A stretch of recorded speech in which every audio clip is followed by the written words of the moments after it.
that low-cost energy supply which has powered the living standards that we enjoy today and is in the process of powering the living standards of poorer people around the world. Now, if your position is that I don't want poor people to use fossil fuels because I don't like carbon dioxide in the atmosphere, you have to understand that you are denying them one of the primary engines of economic growth that could improve their living standards.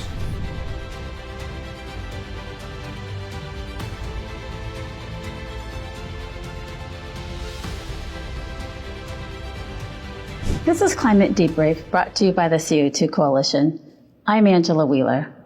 A recent article in the publication Nature entitled Carbon Majors and the Scientific Case for Climate Liability aims to advance the narrative of alarmists who seek to attribute the purported harms of what they refer to as extreme weather to the largest fossil fuel producers in the world. Christopher W. Callahan and Justin S. Mankin, both affiliated with Dartmouth College at the time their article was written, uncritically adopt the climate activist viewpoint that industrial carbon dioxide emissions drive catastrophic warming. This stance contributes to the ongoing vilification of oil and gas companies as the primary global culprits. Rather than illuminating the complexities of the climate issue, the authors appear to offer a framework for a, quote, coming wave of climate legal action, unquote, for which the courts are inadequately prepared. Dr. Bruce Everett, who we'll be speaking with in a moment, provided a robust response to the Callahan-Mankin Nature article. Dr. Everett is renowned for his expertise in global oil markets and international energy and environmental policy, holding a degree from Princeton and advanced degrees including a PhD from the Fletcher School of Law and Diplomacy. His career spans significant roles, beginning with the International Affairs Office of the U.S. Department of Energy and executive experience at ExxonMobil Corporation. Since retiring, he has contributed as an adjunct professor at the Fletcher School and Georgetown University, and currently serves on the board of directors at the CO2 Coalition. Dr. Everett, in your response to Callahan and Mankin's Nature article, you refer to their proposal as a rehash of all the major climate fallacies. What are some examples? Well, the most important one is the question of what constitutes science. The basic principle on which the CO2 Coalition is based is that science is one thing and one thing only. It's the testing of ideas against actual evidence. It's not someone's opinion. It's not the result of a conference. It's not the result of a report or of an article. It's simply a testing of an idea against real-world experience. Now, the article uses the term scientific or science many, many times, but it misses this point entirely. So what they've done here is they've basically tried to calculate how much damage an individual oil company has done using a four-step process. And each of these steps is fundamentally flawed. And let's take a look at them. The first one is general circulation models, which purport to estimate how much the Earth's temperature has risen. Now, there's general agreement that the Earth has warmed a little bit in the last 120 years, maybe 1 degree. And that's consistent with what you'd expect from CO2 doubling in the atmosphere. But these models are very, very crude, and they don't have enough temperature readings. They don't cover enough of the Earth's the planet's surface. And a lot of the temperature readings are in places that are problematic. So the one thing that these models are not is precise. Sure. So that is the foundation of the work that these two gentlemen have done. Now, the next thing they do is to claim that if I know what the global temperature change is, I can tell what the temperature change is in Brazil. That's adding a layer of complexity, which is just not supported by the data or the methodology. Now, the third thing, and this is where they really begin to go off the rails, is by claiming that they know how much of the current heat waves in each location are caused by carbon dioxide. Now, this doesn't make any sense, and let me give you perhaps a slightly facetious example. If I were to say to you that my Boston Red Sox have won more games this year than their average wins. I couldn't say that unless I knew what the history actually was. Now, the Earth has been in this current climate situation for about the last 12,000 years, since the end of the last ice age. And we have some decent temperature readings in the last 150 years or so.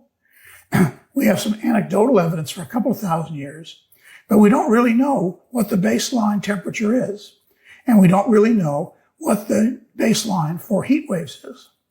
So there's no way of saying the current heat wave in Brazil is above normal or below normal because we don't know what the baseline constitutes.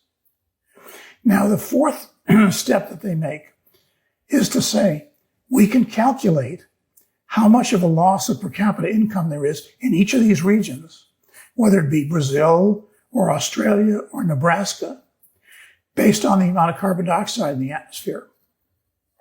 Now, economists have been studying for years what makes one country richer than another. In other words, why is per capita income high in one country and low in another country? And the answer is it's a very complex problem, but it's contributed to culture, demographics, geography, government policy, civil strife, trade, exchange rates, consumer behavior, all kinds of things. But what we cannot do is simply assume all those factors away and believe that the net result is the result of carbon dioxide. Now, I'll give you what I think is a very clear example. Take North and South Korea, two countries of comparable size with the same, essentially, historical population. One of them is one of the richest countries in the world, and one of them is one of the poorest countries in the world. Now, we can talk about why that is. My own view is that South Korea is an open society, and North Korea has an oppressive government, and that accounts for most of the difference. But I can guarantee you the difference is not a result of the fact that there have been more hot days in North Korea than in South Korea. So at the end of the day, what they've built is a castle of sand. Now, it sounds good. They've got a lot of equations in this. And if they present it to a jury, one would hope that you'd have a smart enough defense counsel that he could tear this to shreds. The other thing that a competent defense counsel could do is point out all the benefits of carbon dioxide. The increased crop growth, the greening of the planet, increased drought resistance, and in particular, a lot of these benefits have accrued in places like Africa, where people are in desperate need of more food.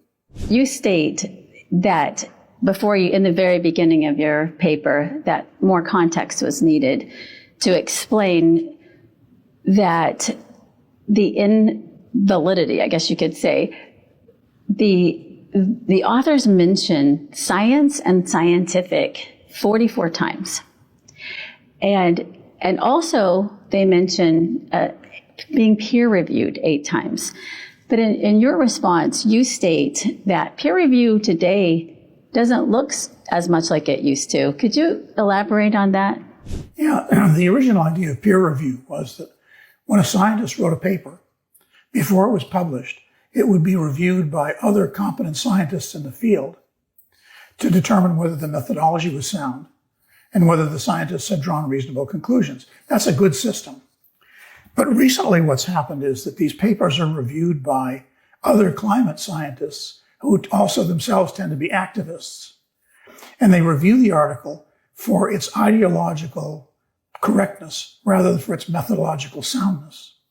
Now, I have a little intellectual trick that I use for myself. And I say to myself, if I were teaching a statistics course or an econometrics course, and one of my students handed this in, what grade would I give them? And the answer is an F. The only reason that this is published is that it meets the ideological criteria of the publication that allowed it.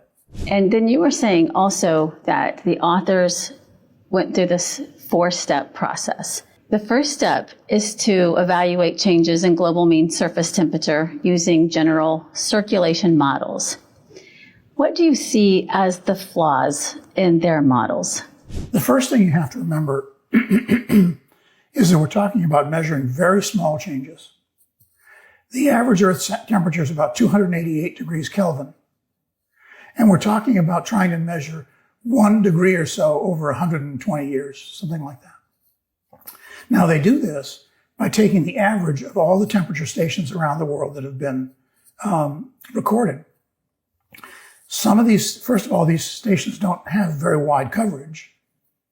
There's a lot of coverage in the United States. There's a lot of coverage in Europe. There are other parts of the world where there's very little coverage, in particular the oceans.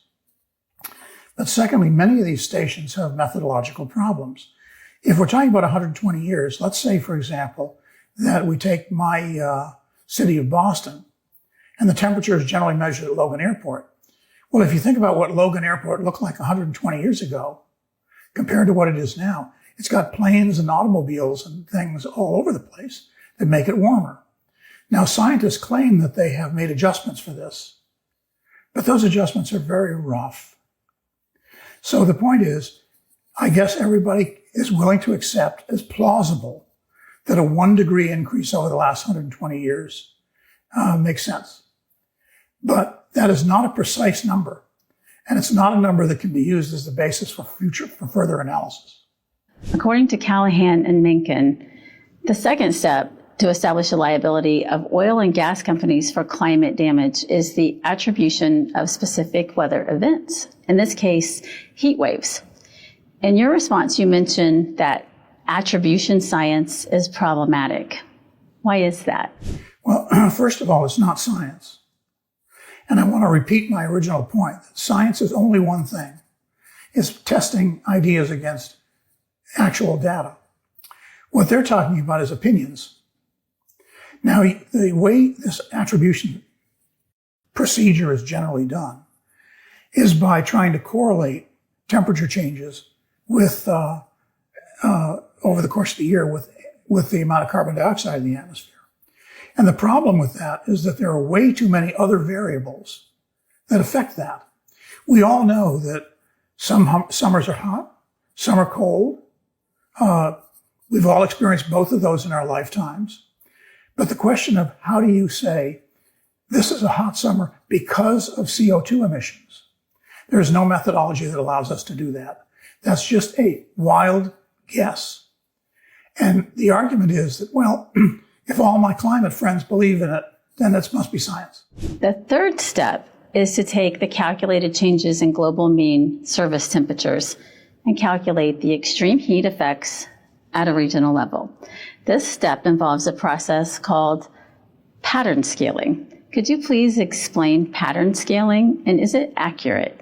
Well, basically what it says is that if the global temperature goes up 1 degree, and my Brazilian temperature readings are 1.5 degrees over that period, then I can put a scale on that of 1.5%, of 1.5 times. So everything that happens on a global basis, I can assume is 1.5 times in Brazil. Now that simply makes no sense.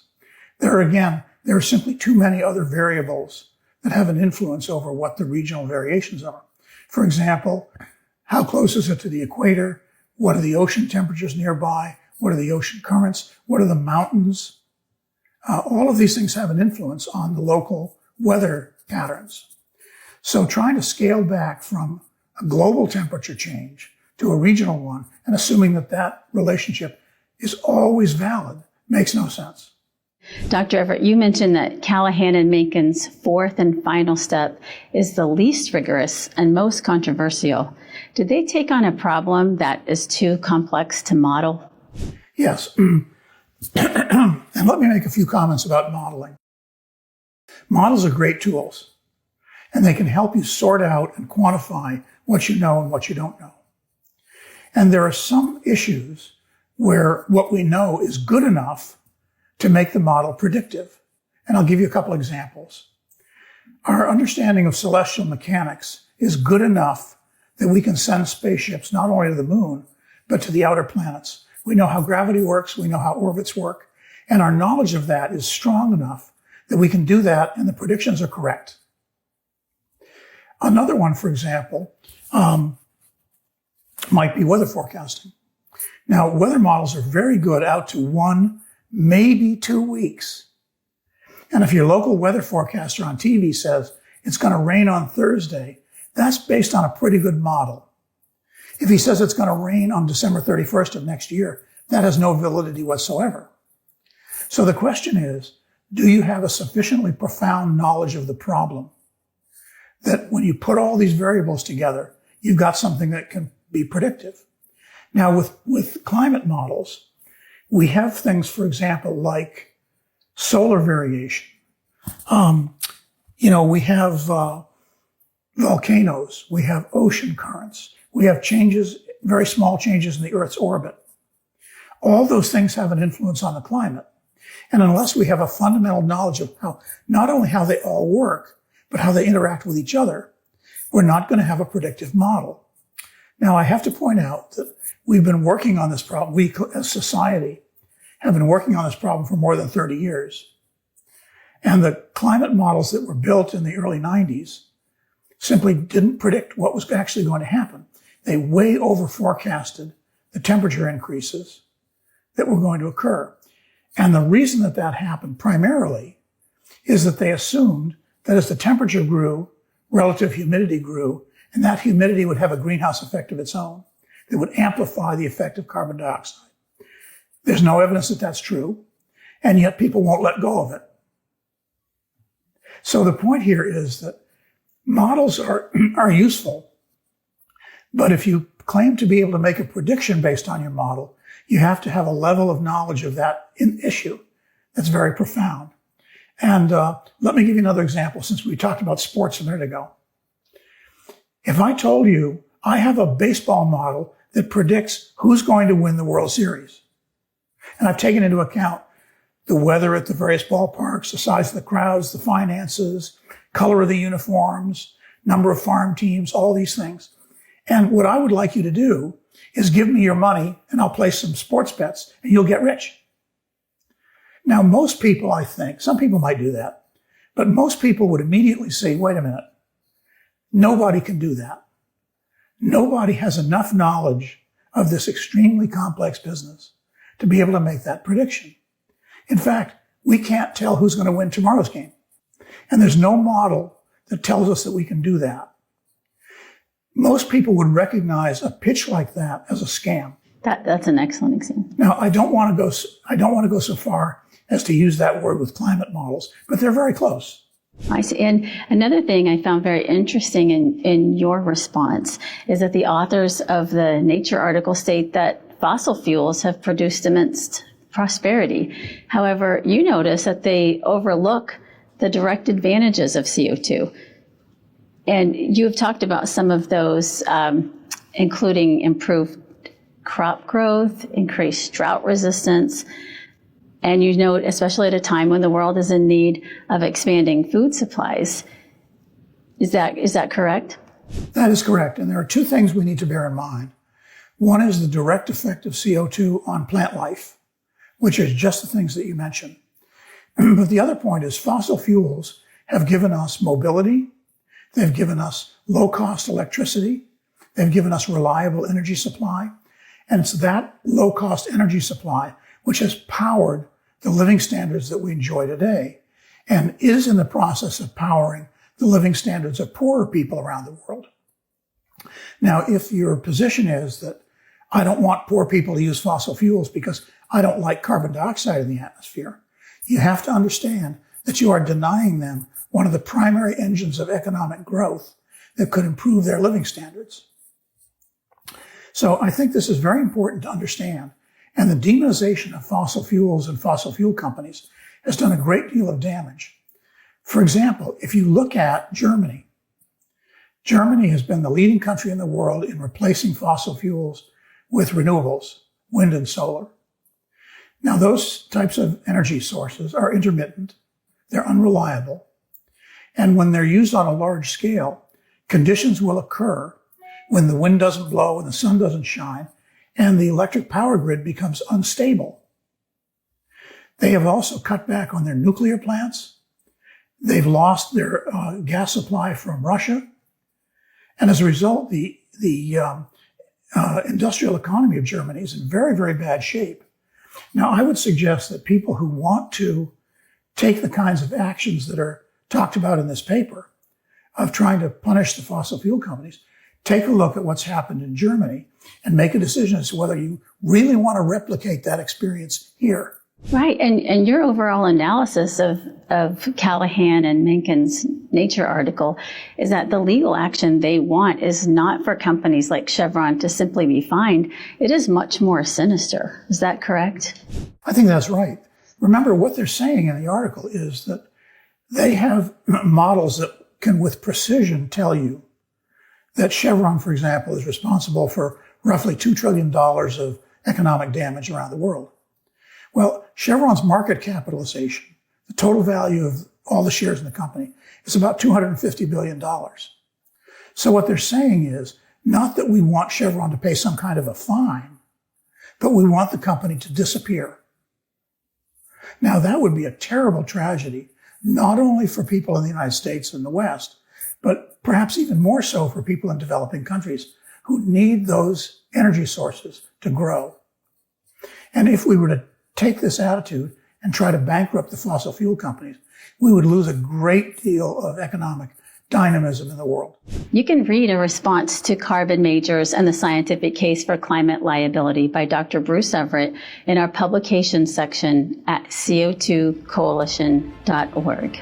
Thank you for watching. The Climate Debrief podcast is funded by listeners like you. If you enjoyed listening to this episode of Climate Debrief, please like, comment, and subscribe. We read all of your feedback.